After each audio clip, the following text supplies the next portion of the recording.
স্বাগত দীপ্তর সন্ধ্যার সংবাদে। আপনাদের সাথে আছি আমি আনোয়ারুল আলম। শুরুতেই জানাবো সংবাদ শিরোনাম।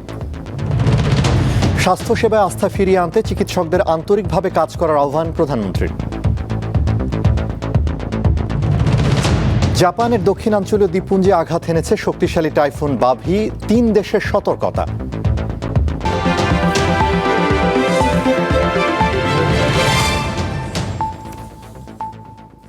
এবারে বিস্তারিত। স্বাস্থ্যসেবায় মানুষের আস্থা ফিরিয়ে আনতে চিকিৎসকদের আন্তরিকভাবে কাজ করার আহ্বান জানিয়েছেন প্রধানমন্ত্রী তারেক রহমান। শনিবার ঢাকা মেডিকেল কলেজের প্রতিষ্ঠাবার্ষিকীর অনুষ্ঠানে অংশ নিয়ে চিকিৎসকদের এই আহ্বান জানান তিনি। এছাড়া বিশেষজ্ঞ চিকিৎসকদের প্রান্তিক পর্যায়ে সেবা দেওয়ার কথা বলেন প্রধানমন্ত্রী। এ সময় তিনি আরও বলেন, জেলা ও উপজেলা পর্যায়ের হাসপাতালগুলোতে স্বাস্থ্যসেবার মান বাড়াতে কাজ করছে সরকার। আজকের অনুষ্ঠানে আমি অভিভূত হয়েছি। ঢাকা মেডিকেল কলেজের ৮১তম প্রতিষ্ঠা বার্ষিকীর অনুষ্ঠানে যোগ দেন প্রধানমন্ত্রী তারেক রহমান। এ সময় তার সঙ্গে ছিলেন ঢাকা মেডিকেল কলেজের সাবেক শিক্ষার্থী ও তার সহধর্মিণী ডাক্তার জুবাইদা রহমান। অনুষ্ঠানে দেশের চিকিৎসা ব্যবস্থার বিভিন্ন সমস্যা ও উন্নয়ন প্রস্তাব তুলে ধরেন শিক্ষক শিক্ষার্থীরা। পরে বক্তব্য রাখেন প্রধানমন্ত্রী। এই দেশেরই প্রখ্যাত কয়েকজন চিকিৎসক শুরুতেই অসুস্থ অবস্থায় তার মা খালেদা জিয়াকে সেবা প্রদান করায় চিকিৎসকদের প্রতি কৃতজ্ঞতা প্রকাশ করেন প্রধানমন্ত্রী। বলেন, ১ লক্ষ স্বাস্থ্যকর্মী ও ২৫,০০০ মিডওয়াইফ নিয়োগ দেওয়া হবে। ব্যক্তিগতভাবে আমি সেই মানুষগুলোর কাছে অত্যন্ত কৃতজ্ঞ। আমরা একই সঙ্গে সরকারি পর্যায়ে আরো ২৫,০০০ মিডওয়াইফ নিয়োগের পরিকল্পনা নিয়েছি, যাতে করে দেশের প্রতিটি ইউনিয়ন, উপজেলা এবং হাসপাতাল পর্যায়ে নিরাপদ মাতৃত্ব এবং দক্ষ প্রসব সেবা এবং নবজাতকের মানসম্মত পরিচর্যা নিশ্চিত এবং নিরাপদ করা যায়।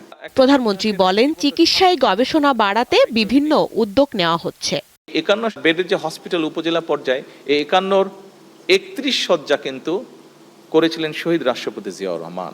বাকি যে ২০ শয্যা সেটা করেছিলেন দেশনেত্রী খালেদা জিয়া। বিএনপি সরকার এই ৫১ থেকে বাড়িয়ে এটাকে ১০১ বেডে নিয়ে যেতে চাইছি। আমরা সারা বাংলাদেশে ৫টা শিশু হাসপাতাল, এগুলো বিল্ডিংগুলা তৈরি হয়েছিল, বহু বছর যাবৎ পড়ে আছে বিল্ডিংগুলা। আমরা এগুলাকে দ্রুত চালু করার ব্যবস্থা করছি। আমরা এগুলা এর আগে ঢাকা মেডিকেল কলেজ হাসপাতালের বৃক্ষরোপণ কর্মসূচির উদ্বোধন করেন প্রধানমন্ত্রী। এছাড়া ভিত্তিপ্রস্তর স্থাপন করেন 2টি ছাত্রী হোস্টেলের। খোঁজখবর নেন হোস্টেলের ভবন নির্মাণ বিষয়ে। স্বস্তিকা সিংহ, দীপ্ত সংবাদ, ঢাকা। জাতীয় সংসদের স্পিকার হাফিজ উদ্দিন আহমদ বলেছেন, মহান মুক্তিযুদ্ধের ঘোষণা দিয়েছিলেন শহীদ প্রেসিডেন্ট জিয়াউর রহমান, আর যুদ্ধে নেতৃত্ব দেয় ইস্ট বেঙ্গল রেজিমেন্ট। দুপুরে রাজধানীতে এক আলোচনা সভায় তিনি কথা বলেন। আর মুক্তিযুদ্ধ বিষয়ক মন্ত্রী বলেছেন, মুক্তিযুদ্ধ বিরোধীদের দায় স্বীকার করে ক্ষমা চাইতে হবে।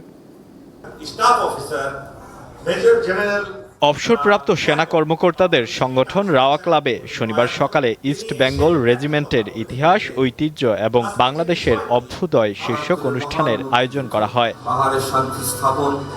এতে অতিথি হিসেবে অংশ নেন জাতীয় সংসদের স্পিকার। তিনি বলেন, যুদ্ধের নেতৃত্ব দিয়েছিল ইস্ট বেঙ্গল রেজিমেন্ট, আর মুক্তিযুদ্ধের ঘোষণা দিয়েছিলেন শহীদ প্রেসিডেন্ট জিয়াউর রহমান। পাকিস্তানিদের গণহত্যার প্রতিবাদ করে তারা জনগণকে সংগঠিত করেছে। মেজর জিয়াউর রহমান স্বাধীনতার ঘোষণা করেছেন, জনগণকে আহ্বান জানিয়েছেন মুক্তিযুদ্ধে অংশগ্রহণ করার জন্য। সেই জন্যই 9 মাস ব্যাপী রক্তাক্ত মুক্তিযুদ্ধ সংগঠিত হতে পেরেছে। অনুষ্ঠানে মুক্তিযুদ্ধ বিষয়ক মন্ত্রী আহমেদ আজম খান বলেন, যারা ৭১-এর মুক্তিযুদ্ধে বিরোধিতা করেছে তাদের অকপটে স্বীকার করে ক্ষমা চাইতে হবে। তারা ৭১-এ মুক্তিযুদ্ধের বিপক্ষ হয়ে দাঁড়িয়েছিলেন। জাতির সামনে তাদের এই বিষয়টাকে অকপট স্বীকার করে জাতির সামনে তাদেরকে ক্ষমা চাইতে হবে। অনুষ্ঠানে স্বাধীনতার প্রশ্নে সকলকে ঐক্যবদ্ধ থাকার আহ্বান জানান বক্তারা। আলোয়ান খান, দীপ্ত সংবাদ, ঢাকা। পাহাড়ি ঢলে পানিতে ডুবেও পাহাড় ধসে গত 7 দিনে শুধু কক্সবাজারে ২৬ জনের প্রাণহানি ঘটেছে। এছাড়া প্রাণহানির ঘটনা ঘটেছে মৌলভীবাজার ও চট্টগ্রামেও। চট্টগ্রাম অঞ্চলের সব নদীর পানি বিপদসীমার ওপর দিয়ে বইছে। গত 5 দিন ধরে পানিবন্দী রয়েছে চট্টগ্রামের অন্তত 5 লাখ মানুষ। হালদা, সাঙ্গু, মাতামুহুরী, মুহুরী, ফেনী ও সেলোনিয়া নদীর পানি সমতলে হ্রাস পেয়েছে। এদিকে চট্টগ্রাম জেলায় বন্যা পরিস্থিতি মোকাবেলায় বেসামরিক প্রশাসনকে সহায়তার জন্য সেনা মোতায়েন করা হয়েছে। এছাড়া সিলেট বিভাগের অনেক জেলায় দেখা দিয়েছে বন্যা। গত কয়েকদিনের টানা বৃষ্টি ও উজান থেকে নেমে আসার ঢলে বিপদসীমা ছাড়িয়েছে সিলেট বিভাগের 6 নদীর পানি। ভারতের ত্রিপুরা থেকে নেমে আসা পানিতে প্রবল বেগে মনু নদীর বাঁধ ভেঙে কোমলগঞ্জে শিক্ষা প্রতিষ্ঠান সহ বহু গ্রাম প্লাবিত হয়েছে।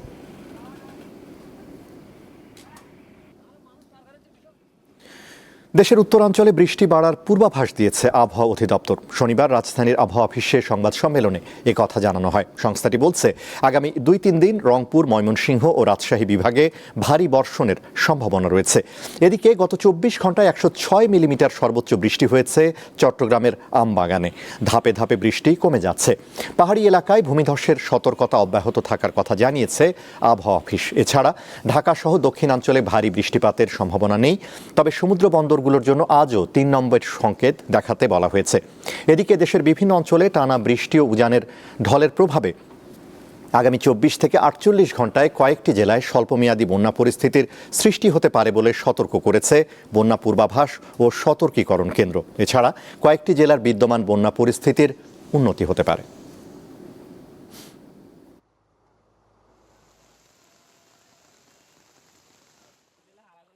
পাহাড়ি এলাকার যে সতর্কতা ছিল, আমরা হেভি রেইনফল হয়তো আজকে রাখবো, তবে ভূমিধস বা জলবদ্ধতার কথা নতুন করে আর আমাদের পূর্বাভাস থাকবে না। যে বৃষ্টিটা আছে এই বৃষ্টিটাই হয়তো আগামী 1-2 দিনের ভিতরে অনেকটাই কমে যাবে। রংপুর, ময়মনসিংহ এইসব জায়গায় বৃষ্টি আগামী 2 থেকে 3 দিন বৃষ্টি ওই দিক হবে এবং ওই জায়গায় কিছুটা বৃষ্টি ভারী বর্ষণের সম্ভাবনা আছে।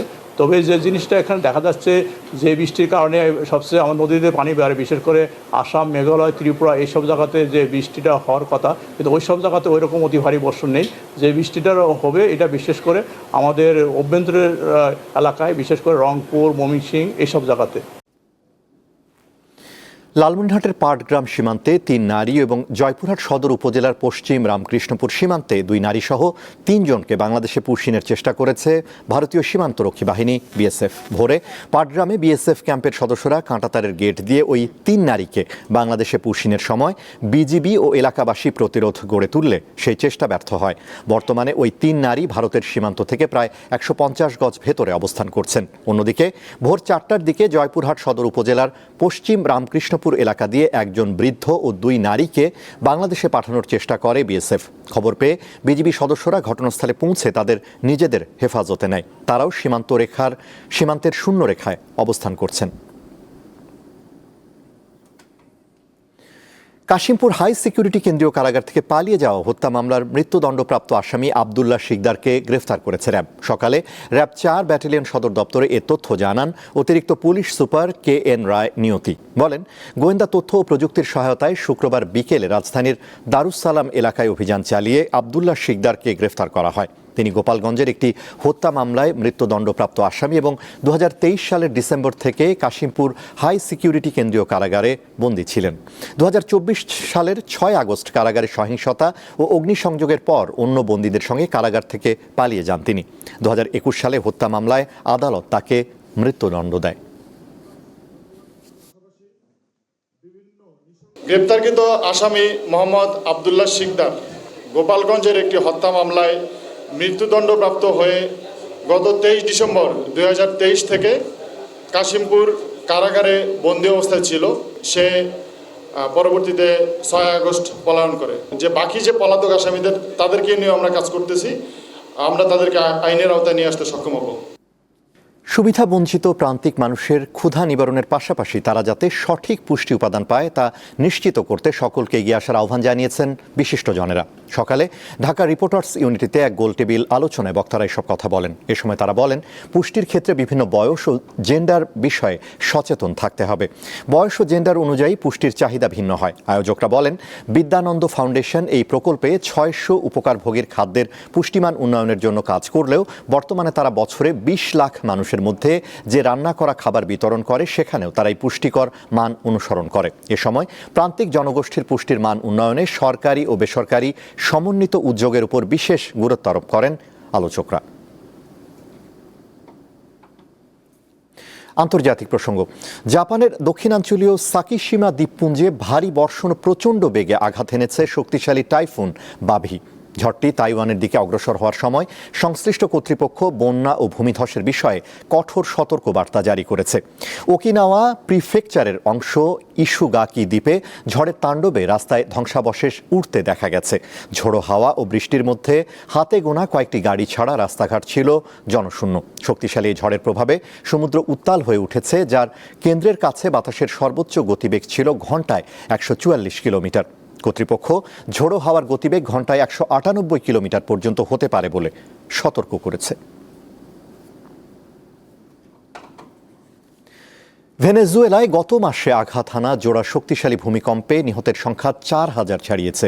সরকারি হিসেবে এ পর্যন্ত 4118 জন নিহত এবং 16740 জন আহত হয়েছেন। উপকূলীয় লা গুয়াইরা এলাকায় সবচেয়ে বেশি ক্ষয়ক্ষতি হয়েছে, আর হাজারো মানুষ এখনও নিখোঁজ। রিক্টার স্কেলে 7.2 ও 7.5 মাত্রার পরপর দুটি ভূমিকম্পে বহু ভবন ধসে পড়ে। জীবিত উদ্ধারের আশা ছেড়ে দিলেও স্বজনদের মরদেহের খোঁজে এখনও ধ্বংসস্তূপে অপেক্ষা করছেন অনেক পরিবার। হরমুজ প্রণালীতে চলাচলকারী বাণিজ্যিক জাহাজে হামলা বন্ধে ইরানের প্রকাশ্য প্রতিশ্রুতি চায় যুক্তরাষ্ট্র। শনিবারের নির্ধারিত আলোচনায় তেহরানকে এই বিষয়ে আনুষ্ঠানিক ঘোষণা দেওয়ার আহ্বান জানিয়েছেন দেশটির প্রেসিডেন্ট ডোনাল্ড ট্রাম্প। মার্কিন গণমাধ্যমের দাবি, ইরান স্বীকার করেছে যে জাহাজে গুলি চালানোর ঘটনা ছিল ভুল। এর দায় তারা একটি উগ্রপন্থী গোষ্ঠীর উপর চাপিয়েছে। ট্রাম্প জানিয়েছেন, হরমুজকে কেন্দ্র করে সাম্প্রতিক উত্তেজনা সত্ত্বেও উভয় পক্ষ আলোচনা চালিয়ে যেতে সম্মত হয়েছে।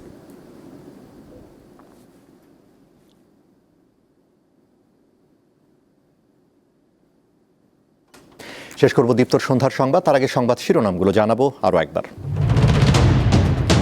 স্বাস্থ্যসেবা আস্থা ফিরিয়ে আনতে চিকিৎসকদের আন্তরিকভাবে কাজ করার আহ্বান প্রধানমন্ত্রীর। জাপানের দক্ষিণাঞ্চলীয় দ্বীপপুঞ্জে আঘাত এনেছে শক্তিশালী টাইফুন বাভি, 3 দেশের সতর্কতা। এ ছিল এখনকার মতো। আমাদের পরবর্তী দীপ্ত সংবাদ রাত 11টায় দেখার আমন্ত্রণ। এছাড়া আরও তথ্য ও বিনোদনের খবর পেতে যুক্ত থাকুন দীপ্তর ডিজিটাল প্ল্যাটফর্মগুলোতে। ধন্যবাদ।